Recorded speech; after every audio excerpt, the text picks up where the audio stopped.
In this video, we will demonstrate an athlete performing and saving a baseline for bicep curl, which can then be later used to perform training sets. Whether it's for the purpose of rehab, back to play, or performance enhancement, capturing a baseline is an essential measurement tool to assess an athlete's current load and strength curve capacity.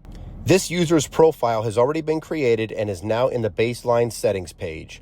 Depending on the intended purpose, whether rehab or performance enhancement, the coach or trainer will select the desired time under tension in seconds for both the up or concentric and down or eccentric direction. The coach will then set the bottom and top positions of the movement, which represents the range of motion the exercise will take place.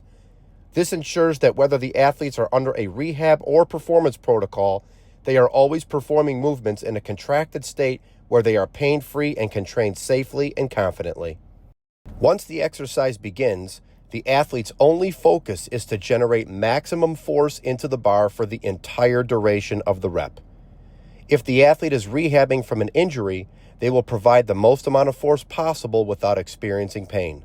At the completion of the rep, the results page will display the performance data. If there was a previous baseline stored for that particular athlete and movement, it would show on the left side next to P. The current results are shown on the right side by C. You can then compare and save the better of the two so the athlete is always training off their best baseline score. The first box represents the peak load or force the athlete was exposed to in both the concentric and eccentric direction. Second box represents the average load or force the athlete was exposed to in both directions during the set.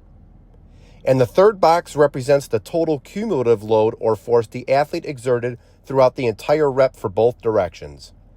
This data is then saved and can now be used when performing workouts in training mode.